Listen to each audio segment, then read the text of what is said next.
Assalamualaikum warahmatullahi wabarakatuh, Sampurasun. Ketemu lagi bersama saya Aji di channel Triaji Kaji Official. Bagaimana kabarnya Baraya di sana? Semoga selalu sehat dan selalu dalam lindungan Allah Subhanahu wa taala. Di cerita kali ini saya akan menceritakan tentang kisah pendakian mistis yang dialami oleh beberapa pendaki ketika mendaki ke Gunung Kerinci.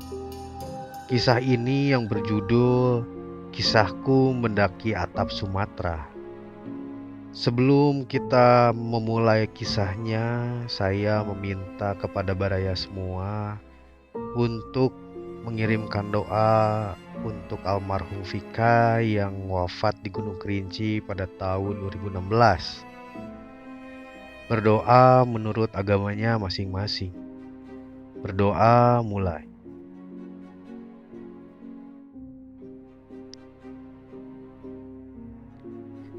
Ya, terima kasih Baraya. Untuk kisah selanjutnya langsung saja simak dan dengarkan. Dalam hitungan ketiga, 1, 2, 3. Ini kisah saya rangkum dari sahabat sependakian dengan saya. Kisah yang dialami oleh Edo. Masih ingat dia? Teman satu-satunya yang jadi saksi hidup Curug Maung waktu itu. Edo walau dibilang masih sangat muda, tapi menapaki alam tidak diragukan lagi. Hobi yang sama dengan saya.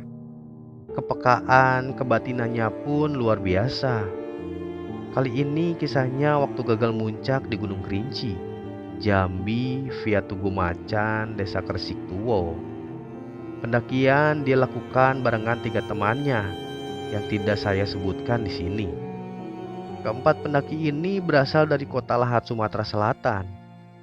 Perjalanan yang ditempuhnya membawa kesan yang begitu luar biasa. Di hari ini alam sangat bersahabat. Langit cerah dihiasi beberapa awan.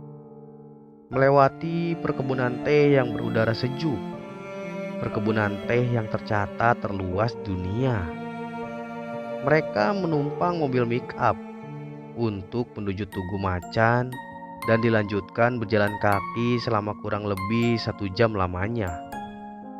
Saat itu tiba di pos pendaftaran, mereka langsung beristirahat, melaksanakan ibadah terlebih dahulu. Di sini perasaan mulai tidak karuan. Sementara semua sudah beres, tinggal melangkah tapakan kaki telusuri kerinci nan gagah di hadapan mata. Rasa was-was tiba-tiba muncul. Namun ku coba tepis semua itu. Selalu berdoa dalam hati meminta keselamatan dari detik ini sampai pulang nanti. Setelah mengikuti penjelasan soal rute, keselamatan, pemahaman jalur, dan yang lain-lain, akhirnya pendakian pun dimulai. Pendakian kali ini kami lakukan sore hari, karena berharap saat fajar menyingsing kami sudah menikmati indahnya alam semesta dengan hiasan mentari pagi. Yang pasti akan jadi lukisan maha indah yang terciptakan oleh kuasa Tuhan. Pos jaga sudah kami tinggalkan. Dengan semangat yang berkobar, senyuman sumringah menghiasi di setiap wajah sahabat-sahabatku sore ini. Karena dalam benak masing-masing ada rasa kebanggaan yang tidak terucap. Posisiku di pendakian kali ini sebagai sweeper, karena ini pertama kalinya aku akan menapaki puncak tertinggi di Sumatera.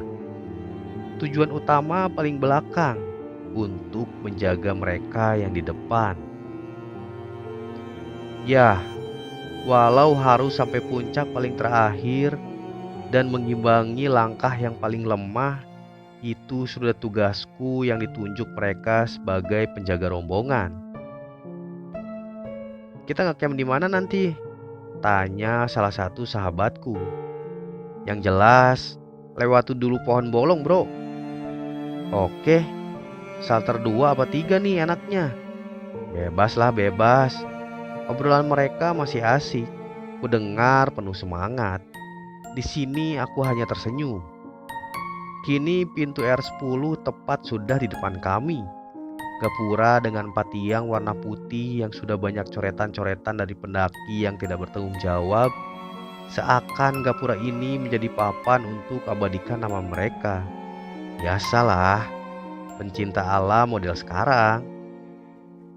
Atap segitiga berwarna hijau itu bertuliskan, "Selamat datang wisata alam Gunung Kerinci di Taman Nasional Kerinci Seblat." Di sini ada petugas yang mengecek tiket, kartu identitas, logistik, dan yang lainnya. Awal yang akan dimulainya petualangan ini. Selamat datang sahabat, Kerinci menyambut kita. Kuatkan langkah, jaga perilaku, kuatkan iman, dan selalu berdoa dalam hati sampai kita sujud esok hari di puncak Gunung Kerinci. Pemimpin rombongan menyerukan suaranya, "Semangat! Semangat!" Sautan kami seakan serempak. "Kalau sudah siap, kita mulai perjalanan ini." "Siap, jalan, gaskan!" Riuh candaan yang masih penuh semangat. Kini sudah sampai di pintu rimba. Yang terpampang adalah hutan belantara yang lebat dengan khas treknya yang mulai mendaki. Di sini mental juga fisik akan mulai digembleng oleh alam. Rimba yang luar biasa istimewa menjadi habitatnya harimau Sumatera, juga berbagai hewan lainnya. Sepanjang jalur ini sangat disarankan untuk tidak beristirahat berlama-lama, apalagi ngecamp. Sangat tidak diperbolehkan.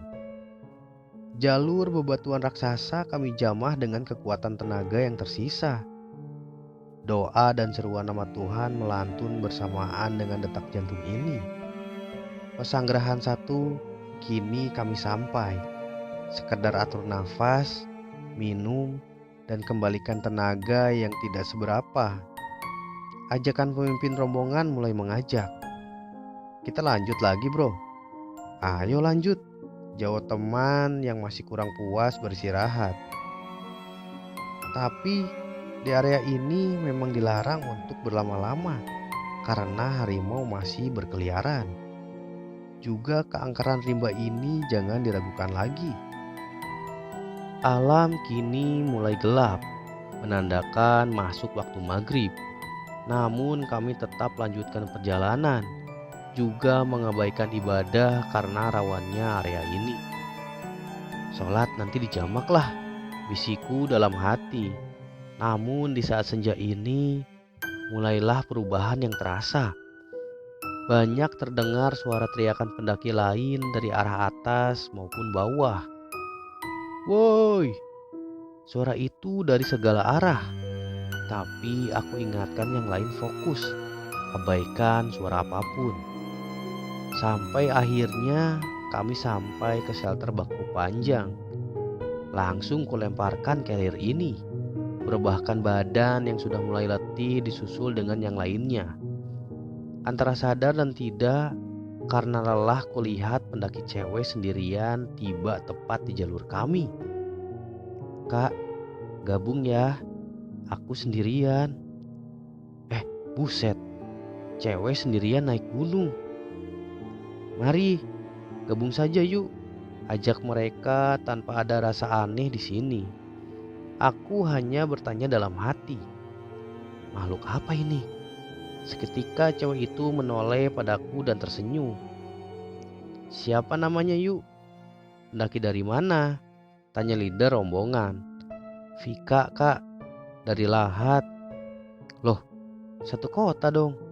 Kebetulan sekali. Lahatnya di mana?" "Iya kak, Lahat kota. Alamat sebenarnya disebutkan sama Vika. Untuk menghormati saya samarkan." "Ya udah, barengan saja yuk." Aku mulai buka omongan. Walaupun ini ganjil kurasa. Setelah merasa cukup beristirahat, Kini kami bertambah anggota, memulai pendakian lagi. Posisiku masih di belakang dan di depanku kini Vika yang masih menjadikan aku menyimpan tanya. Manusia atau bukan nih cewek? Kusorotkan cahaya headlamp untuk menerangi jalanku juga jalan rombongan depan. Sambil kupastikan kakinya menginjak tanah atau mengambang. Tiba-tiba langkah kaki di depanku itu berhenti yang membuatku menabrak bagian belakang carriernya. Kulihat dia tersenyum sambil ngomong, tapi lirih. "Kenapa kan kakiku bang?" Terkejut setengah mati dengan ucapan itu, dia bisa tahu jalan pikiranku. Gak sembarangan nih cewek, ucapku dalam hati. Hingga masih kulihat dia tersenyum dan kembali melangkahkan kaki menyusul yang lain. Ganjil. Yah, terasa ganjil perjalanan ini. Sejauh ini kami satupun tidak berpapasan atau bertemu pendaki lain. Bahkan suara sautan pendaki tidak terdengar lagi. Siapa gadis ini? Apa dia makhluk yang sengaja menemani perjalananku? Hingga gangguan dari makhluk buruk rupa tidak aku jumpai di pendakian kali ini. Kulihat satu persatu wajah lelah sahabat-sahabatku yang sedang menikmati kepulan asap rokoknya. Sampai kulihat wajah cewek ini lagi yang sekarang hanya diam tertunduk seolah memikirkan sesuatu. Entah apa yang dia renungkan. 15 menit berlalu. Bahkan ngaretnya waktu beristirahat pun berlalu dengan tidak terasa. "Jalan yuk," ajakku. "Ayo, jalanlah. Sudah 35 menit nih kita istirahat." "Aduh, ayolah. Payo, payo." Masih terlihat lelah mereka saat aku sudah siap melangkahkan kaki untuk melanjutkan perjalanan. Masih kulihat Vika dengan posisi duduk menunduk dari tadi. "Ayo yuk, lanjut," ajak ketua tim. "Kakak duluan saja. Vika sebentar lagi nyusul," jawabnya. Di sini sebagai sweeper ujianku datang. Harus barengi langkah yang paling tertinggal agar tetap bisa menjaga yang lemah. "Kalian duluan lah, biar aku barengin Ayu Vika." Dan akhirnya mereka bertiga melanjutkan pendakian, sementara aku masih menunggu cewek misterius ini. Bayangan dari teman-temanku sudah tidak terlihat lagi. Langkah mereka pun tak terdengar lagi. "Yuk, ayo gak apa-apa." Dia hanya menggelengkan kepala. "Kapan mau lanjut jalan yuk? Kita sudah ketinggalan jauh loh." "Iya, ayo jalan." Saat dia mengangkat wajahnya, terlihat sangat putih pucat, berhias senyum yang beda tidak seperti tadi. Dalam pikiranku jangan-jangan mau kena hipo si Vika. Dengan udara sedingin ini dan ketinggian, kini sudah hampir setengah gunung. "Astagfirullah yuk, Ayuk sakit?" tanyaku. "Gak apa-apa kak."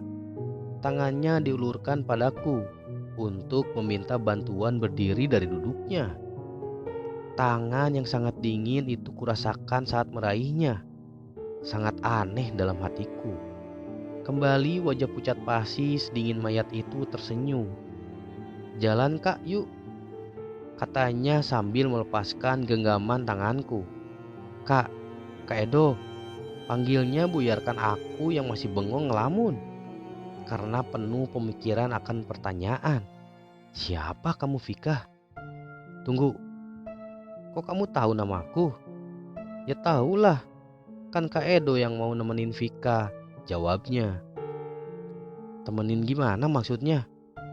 "Temenin pendakian Vika lah, masa temenin mati?" Jawaban yang sangat aneh terdengar.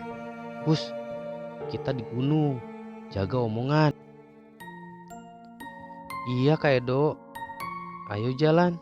Vika mau cerita sama kakak sambil jalan," ajaknya. Apa yang saat ini beriringan jalan bareng aku? Manusia atau jin? Keganjilan perjalanan ini membawaku dalam sebuah tanya yang sangat besar. Aku hanya lanjutkan melangkah dan mendengarkan dia bercerita. Area pohon bolong menjadi tempat istirahatnya kami yang sudah kelelahan menaiki kerinci.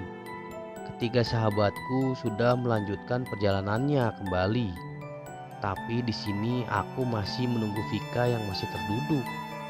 Kini wajah Vika terlihat pucat dan tangan yang kuraih itu sedingin es.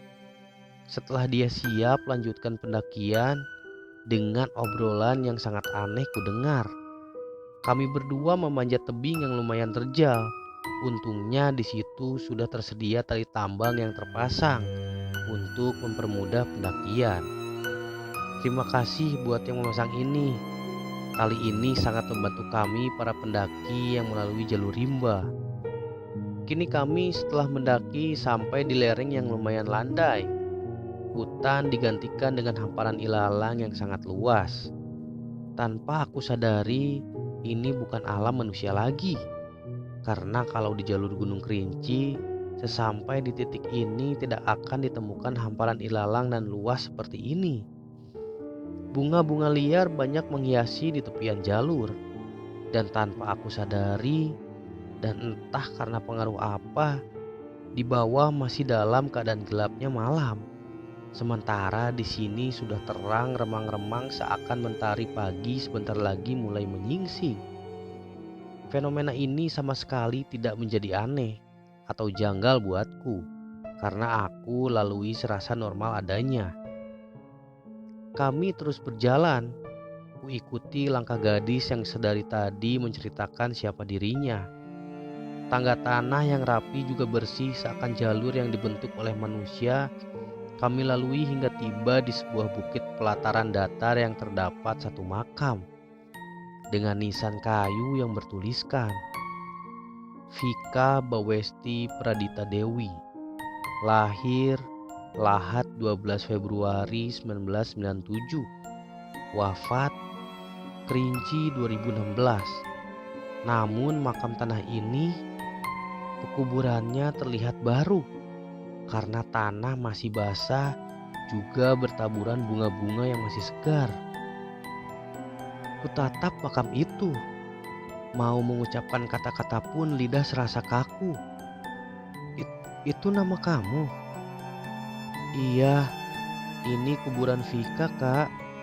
Senyumnya menghias, namun raut wajahnya memperlihatkan kesedihan yang dia pendam. Vika selama 4 tahun ini sendiri, Kak. Tidak ada satu orang pun yang dapat Vika temukan. Aku hanya menelan ludahku yang seperti duri masuk ke dalam tenggorokan keringku. Vika hanya meminta tolong sama Kak Edo. Sampaikan maaf Vika ke Mama, juga ke keluarga Vika. Karena tidak berpamitan juga berbohong. Waktu pergi ke sini dan tidak pernah bisa kembali lagi berkumpul bersama mereka. Iya yuk, jangan panggil Ayu Kak, panggil saja Vika. Vika akan tenang beristirahat setelah Kak Edo sampaikan maaf Vika ke Mama. Isak tangis yang memecah hingga membuatku tak terasa meneteskan air mata. Malang nasib gadis ini. Dan sudah selama 4 tahun dia dalam kesendirian di alam ini. Vika adalah mahasiswi di salah satu universitas di kota Palembang. Dia kelahiran Lahat. Dan saat itu dia ikut dengan teman-temannya yang merencanakan pendakian Gunung Kerinci tanpa izin orang tuanya. Dia sudah tahu gak bakal dapat izin atau restu naik gunung oleh orang tuanya. Makanya dia pergi tanpa meminta doa dari mamanya. Kak Edo, terima kasih ya. Iya Vika, ceritakan penyesalan Vika ke keluarga. Membohongi mereka itu penyesalan yang dalam, Kak. Mereka yang susah payah besarin Vika. Papa yang bekerja keras untuk sekolahin Vika. Harus Vika pupuskan harapan mereka karena kebohongan yang tidak akan mereka restui. Jika saat itu Vika berpamitan dengan jujur. Hingga dia meraih tanganku, jabatan yang menjadi pemisah kami. Dan masih kulihat senyuman itu. Senyum yang selalu menghiasi wajah Vika. hingga semuanya menjadi gelap gulita. Pagi itu aku telah dikerubuti dengan ketiga sahabatku dan beberapa pendaki lain yang menemukanku pingsan di jalur terjal sebelum sampai di shelter 1. Masih dalam keadaan bingung, mual dan pusing di kepalaku sangat luar biasa terasa. Semua suara lirih ku dengar tidak jelas, hingga beberapa saat semua kembali normal. Setelah aku diberikan air mineral yang aku minum. Bro, kamu kenapa? Mana Ayu Vika? Tanya sahabatku yang menjadi ketua tim pendakian ini. Sudah, kita semua turun. Pulang, jawabku. Iya, Ayuk itu mana? Pertanyaan khawatir seorang leader ku dengar. Ayo pulang, Vika ada. Sudah turun duluan, ucapku. Ayolah turun, kamu kuat gak dok? Kuat lah, ayo turun bro. Kami semua turun dan pulang tinggalkan Kerinci. Singkat cerita, kami berempat sudah sampai di kota tercinta, tanah kelahiran, kota lahat yang kami rindukan. Keesokan harinya aku cari alamat keluarga Vika. Sore baru kutemukan. Dengan bersilaturahmi aku ceritakan kejadian Vika ke keluarganya. Tangis haru menghiasi kepiluan keluarga ini. Selama ini mereka masih menunggu Vika pulang, yang katanya hanya liburan bareng teman-temannya selama 4 hari. Dan berpamitan hanya melalui telepon ke mamanya. Sudah 4 tahun penantian keluarga menunggu kepulangan Vika. Sebelumnya keluarga Vika sudah tahu kalau Vika hilang di pendakian Gunung Kerinci. Dari teman-temannya yang datang menceritakan kejadian pas hilangnya Vika waktu itu. Keluarga juga sudah mencari, menyewa jasa tim SAR, juga pendaki setempat untuk mencari waktu itu. Namun semua hasilnya nihil. Yang mereka harap selama ini cuma kepulangan Vika kembali berkumpul dengan keluarga. Setelah semuanya aku sampaikan dan pulang, esok harinya aku ditelepon mamanya Vika untuk menghadiri pemakamannya Vika yang kosong. Pemakaman yang dihadiri keluarga besarnya Vika, aku dan ketiga sahabatku. Pendakian kulakukan bareng dengan mereka ketiga sahabatku. Meski aku gagal menapaki puncak Kerinci, aku tidak menyesalinya. Suatu saat nanti aku akan datang untukmu Vika. Kini istirahatlah dengan tenang. Nantikan aku datang lagi dengan senyuman manis itu dan jabatan lembutmu. Tenanglah dalam pelukan gagahnya Gunung Kerinci. Jangan lagi ada rasa sepi dan air matamu.